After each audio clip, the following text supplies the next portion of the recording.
Somebody pray for me. It been a day for me. Yeah, yeah.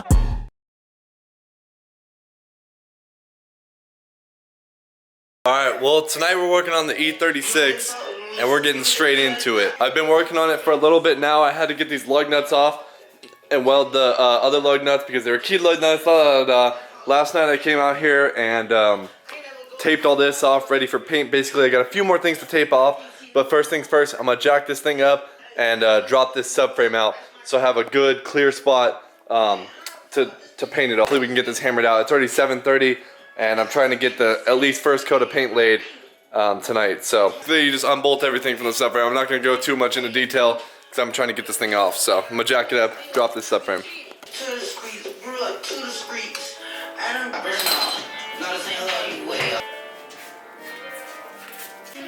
Alright, time for the subframe to come out.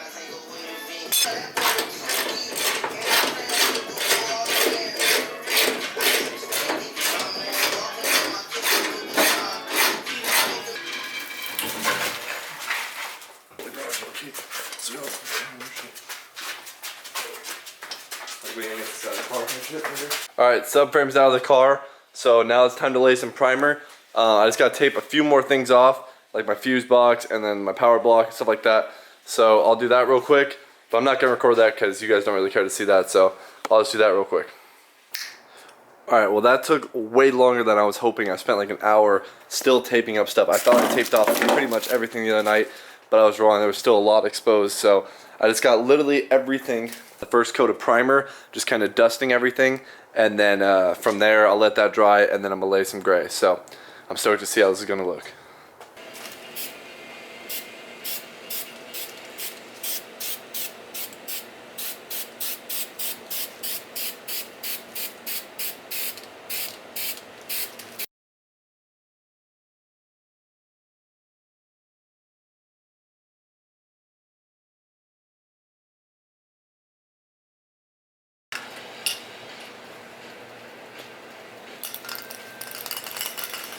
Alright, well, I got it in primer, most of it. I got this side really good, all primered, but I ran out of primer.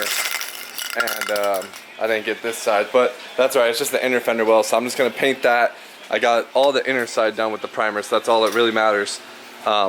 This stuff is like really fast drying, so I'm probably going to give it like 20 more minutes to get it really dry, and then I'll come back and spray the first coat of gray. It's time for the first coat of gray to go down. So, see Emmy somewhere?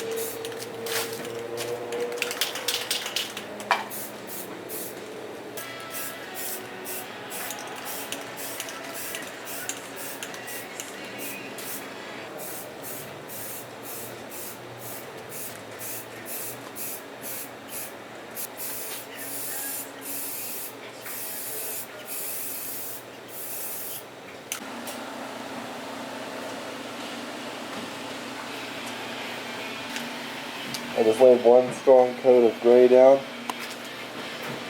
I'm gonna come back once it dries and lay another one. Alright, so it's been a few days since I last filmed this video. Basically what I did was I painted it, I got the subframe back in, and just kind of started putting what I could back together. Alright, so where we stand right now is I have the subframe completely back in, everything's all cleaned up. We got the fuse box all mounted back, all this fresh paint, it looks so good. And I didn't put any clear coat on it because I want to be able to come back and touch it up if I have to without having to worry about it being different colored or different layered or anything like that. I'm going to be ordering coilovers soon. I'm just not sure on which ones I want yet, but I'm really stoked on how this came out actually. Like, it looks way better than I was expecting it to for spray paint.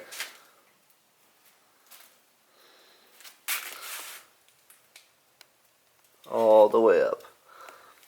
But yeah, so the paint's done. So right now I have a new steering column coming in, and that literally deletes this whole little plastic thing to get rid of any shake I have. Some people might think it's irrelevant because you can just use the stock one right here and it's really not gonna make a difference. But my input is I'm not gonna be having power steering, right? So it's gonna be really stiff to turn the wheels. That being said, I'm putting all my strength in the steering wheel and it's going all right here, all the strength. And the weak spot is gonna be right here where it mounts because it's the only spot where it's weak and it's just pure rubber. Now my fear would be to be drifting and cranking the wheel and eventually this little like Guibo like type deal of rubber gets worn out because it easily can, like the one that gets worn out in your drive shaft. And if that thing ripped, I parked my car right into a wall because of a stupid little rubber piece ripping on me, I would be upset. Spent like the 250 bucks it cost to get a solid steering column, which I really didn't want to do, but it's definitely worth it instead of taking that risk. So besides that, I have a few other parts coming in right now. I have my new transmission mounts, new motor mounts, that steering shaft, oh yeah, and a full FD spec roll cage. I was gonna buy a tube bender and do all the metal work myself, but I figured after I spent $800 on a tube bender, because I wanted a hydraulic one, and then I spent like the $400 it cost on metal, I would just go way out of what I want to spend on a roll cage. So, and then plus the time. So I bought one from Injuku, which is all pre-cut and bent, everything I needed. I just need to notch it and weld it myself. And it was actually pretty cheap, it was $500. And it comes with it's a full roll cage that goes all the way down past this door frame, and then it goes to the firewall with a dash bar, and then it goes the whole doors with door bars, and then it goes up, has a harness bar with the cross member, goes to the back, strut, goes to the back here, I think, or here, somewhere like that. And then after that, then it has a strut bar with supported mounts to put welded on my shock towers. Oh yeah, then I have a new water pump pulley coming in. That's an aluminum one instead of the plastic one. Probably forgetting a few things, but oh, and my Chase Bays brake booster eliminator, which screw Chase Bays because they never posted anything about being out of stock and they didn't ship it for the last 2 weeks. So I finally emailed them and asked what was up, and they said their response was, we should have these back in stock sometime in January. Sometime in January. Like, I don't know. I wasn't satisfied with that answer, so I'm waiting to put my motor in because of that, because I want to run the brake lines behind my motor over my transmission tunnel, so stay away from my motor mounts anyways. And plus it's the holidays, so there's a bunch of shipping delays right now, which kind of sucks. But yesterday I came in here and I completely gutted my trunk because there was the only thing with carpet still in it. And I was going to keep my sub box in there, and I had these speakers up there. But then I realized after I got my trunk like this, the sound is going to be terrible from my sub box. So I was like, whatever, I don't want rear speakers. And then I realized it's going to sound like crap. I have rear speakers anyway in a drift car because it's going to be the loud ass exhaust back here. I'm not going to be able to hear these speakers. So I'm probably going to run these front two because that's all that I was running before, just for a little bit of sound when I'm cruising. Kind of want to cut out this spare tire well because it goes so deep. It goes so deep on the car, like so deep. But I'm not sure what I would do about a plaque right there. I guess I can get some sheet metal. So I got a few little parts that came in today.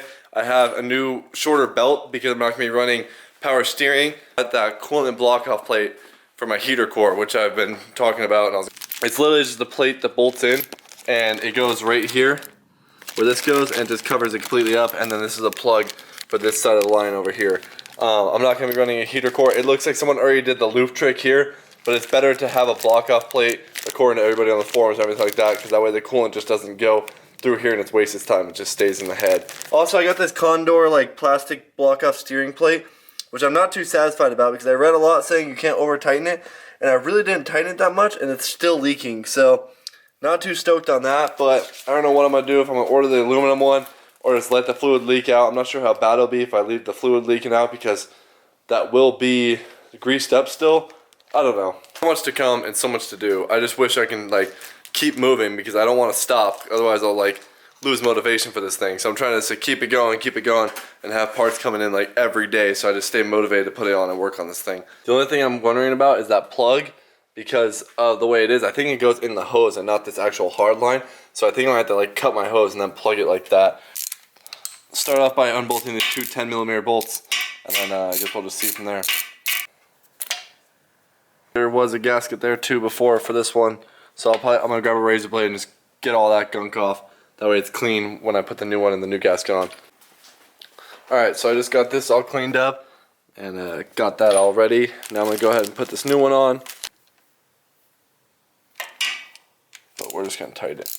And then I also blocked this one off. So it does plug into the hose.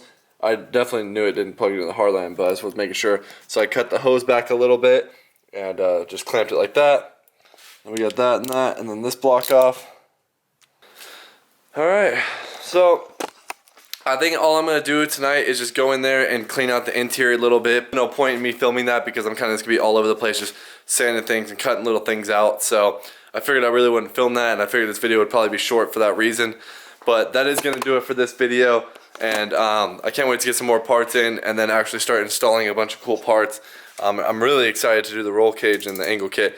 I have to buy like a notcher for my drill press so I can notch all the tubing on the roll cage, so I'm going to show you guys how to do that. And then this is my first roll cage I've ever done.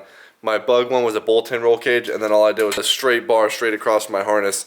So that was already easy because we welded it straight to the main hoop. But I've never built the whole roll cage. So I'm excited to show you guys what it looks like. And if you guys are interested in it, it's the Juku one, the full ER spec or whatever it's called, roll cage. It's like a 12-point cage or something. So stoked to do that. But that's going to do it for this one. Can't wait to start drifting, can't wait to get some more videos going, and hopefully you guys are stoked on this drift build because I'm super stoked. And I can barely sleep at night because I can't stop thinking about it, but I'll see you guys in the next one.